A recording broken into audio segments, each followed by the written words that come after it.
በዚህ ቱቶሪያል የማሳያችሁ ከአርኪቴክቸራል ፕላን እንዴት ስትራክቸራል ሌአውት ማውጣት እንደምንችል እናያለን።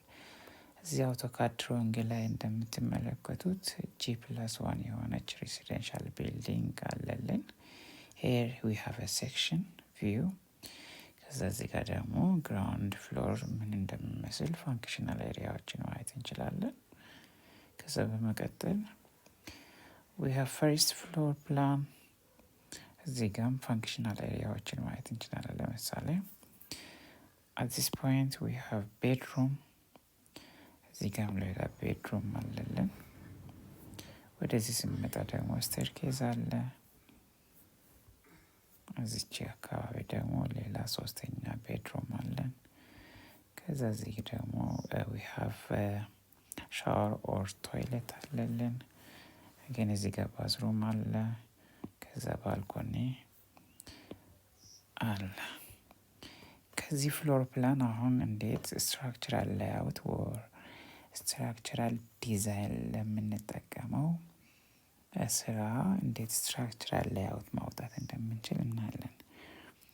so now let's get started።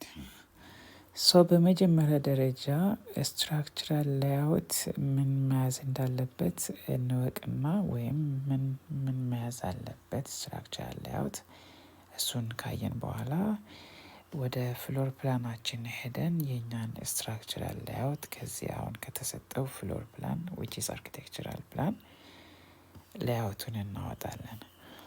first of all ስትራክቸራል ሌአውት ላይ ምን መታየት አለበት? ስትራክቸራል ሌአውት ስትራክቸራል ሌአውት እዚህ ላይ የመጀመሪያው መታየት ያለበት the first one is column መታየት አለበት። we call it vertical element። ሁለተኛ ላይ ቢም መታየት አለበት። እነዚህ ሁለቱ ኮምባይን ሲደረጉ አክቹዋሊ ፍሬም ሲስተም ምንለውን ፎርም ያደርጋሉ። ከዛ በመቀጠል በሶስተኛ ደረጃ ስትራክቸራል ሌአውት ላይ መኖር ያለበት በሶስተኛ ደረጃ ስላብ ኦር ስላብ ባውንደሪ ማለት እንችላለን። አራተኛ ላይ ስቴርኬዝ if it is G+ or ስቶሪ ያለው ቢልዲንግ ከሆነ ስቴርኬዝ ዩዥዋሊ ይኖራል። ከዛ አምስተኛው we may have a wall ያ ማለት በዚህ ፕሮጀክት ላይ which is G+1 building ምንም አይነት ወል የለንም። ኮር ወልም ሴስሚክ ወልም የለንም። so this wall may be core wall or shear wall or maybe we may say seismic wall ሊኖረን ይችላል which is structural wall። አሁን wall ላይ ስንመጣ we will have non-structural wall and we have structural wall። non-structural wall የምንላቸው እነዚህ HCB ብሎኮች non-structural walls ናቸው። እነሱን ታሳቢ አናደርግም። መጨረሻ ላይ ዴል ሎድ ወይ ኦር ኢምፖዝድ ዴል ሎድ ካልኩሌት ስናደርግ የነዛን ሎድ ብቻ ነው አስዩም የምናደርገው እንጂ they are not those HCB walls are not structural walls። በሌላኛው ስድስተኛው if it is ስትራክቸራችን ስቲል ስትራክቸር ቢሆን we may have bracings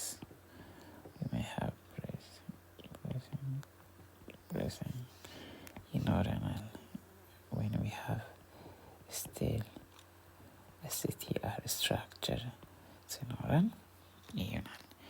ስለዚህ ቢልዲንግ ላይ ስንመጣ እነዚህ ሁሉ አንድ ላይ በመሆን ቢልዲንግ ሲስተም ወይም ህንፃ የምንለውን ስትራክቸር ፎርም ያደርጋሉ ማለት ነው።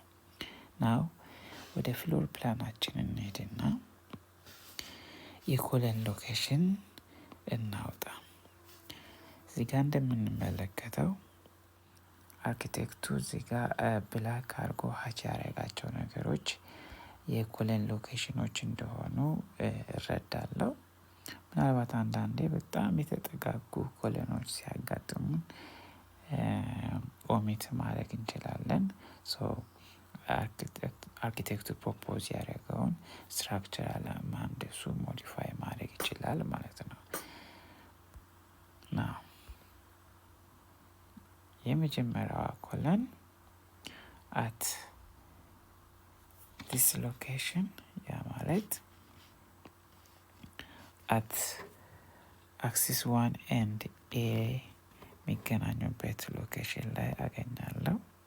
this one ሁለተኛውንም 2 and a axis 2 and a ላይ ሌላኛው 3 and a ተመሳሳይ እዚህ ጋር ኮለምን አለ እዚህ ጋር አለ። እዚህ ዲተርማይን እናደርጋለን ማለት ነው።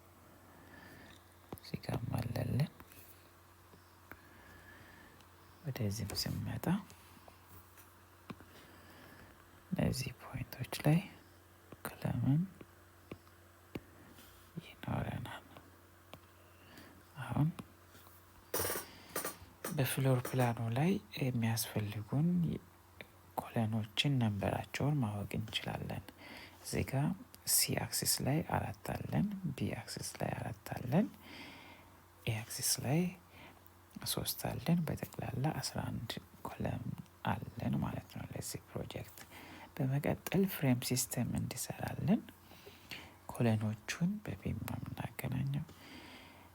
ሌት ሚ ቴክ ይሄ ነው። ለምሳሌ አክሲስ 1 ላይ ያለውን ኮለምን በቢም ላገናኝ። አክሲስ 1 ቢም ይኖረናል። ተመሳሳይ አክሲስ 2 ላይ ለዚሁ ቢም ይኖራል። አክሲስ ሲ ላይ ቢም ይኖራል ያለን ኮሎኖቹን በቢም እናገናኛለን። በዛኛው ሆሪዞንታሊም አት አክሲስ ሲ ቢም አለን። አት አክሲስ ቢ ቢም የመጨረሻው አክሲስ ኤቢ አለን ማለት ነው። ስለዚህ አሁንም ፍሎር ፕላናችን ላይ which is first ፍሎር ላይ ያለን ቢም ምን ያክል እንደሆነ መቁጠር እንችላለን። አክሲስ 1 ላይ 2 ስፓን የሆነች አንድ ቢም አለች። ተመሳሳይ የሆነች ቢም 2 ስፓን የሆነች ቢም አክሲስ 2 ላይ ያለ 3 ላይ ያለ። ከዛ በኋላ አክሲስ 4 ላይ ሲመጣ 1 ስፓን የሆነች ቢም እናገኛለን። ስለዚህ 4 ሆነ። አጌን አክሲስ ሲ ላይ 3 ስፓን የሆነ ቢም አለን። አክሲስ ቢ ላይም 3 ስፓን የሆነ ቢም፣ አክሲስ ኤ ላይ 2 ስፓን የሆነ ቢም ይኖረናል። በጠቅላላ ስንቆጥረው 1 2 3 4 5 6 7 ቢም አለን። በመቀጠል የስላቡን ባውንደሪ ድሮ እናደርጋለን። እዚጋ ልክ ቢሞቹ ያሉበት አካባቢ ላይ ኦር ኮለምን ያለበት ጥግ ላይ we'll have a slab here up to here እስከ ካንቲሊቨሩ ድረስ። እዚጋም በተመሳሳይ we'll have slab edge again ኤችሲቢ ወሉ ያለበት ኦር ሻወሩ ያለበት ጋር ስላብ ሌላኛው ቨርቲካሊ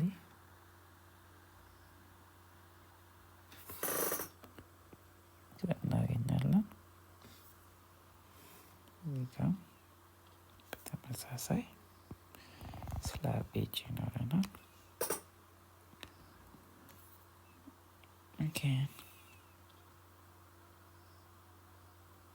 እዚህ ጋር ስላብ ኤጅ ይኖረናል።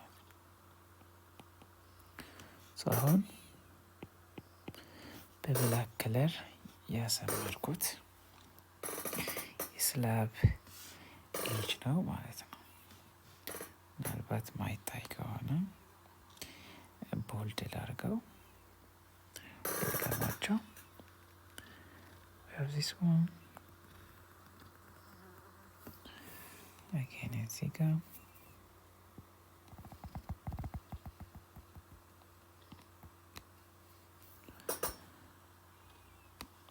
again here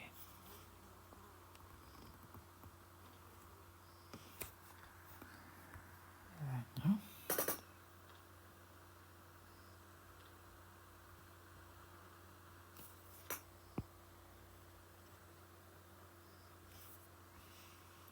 እዚህ ጋር አለለ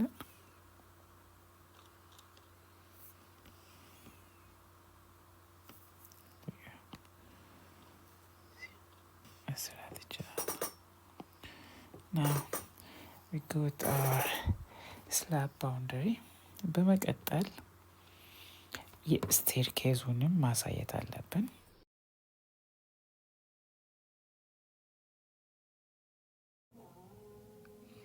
ሶ ፋይናሊ ስትራክቸራል ላይአውት ይሄን ይመስላል። በቢጫ ምልክት ያለው ቢም ነው። ሰማዩ ደግሞ ኮለምን፣ ከዛ በቀይ ዳርዳሩን ያለው ደግሞ የስላብ ባውንደሪ ይሆናል ማለት ነው። በቀላሉ ከዚህኛው አርኪቴክቸራል ፍሎር ፕላን ስትራክቸራል ላይአውት ማውጣት ችለናል ማለት ነው።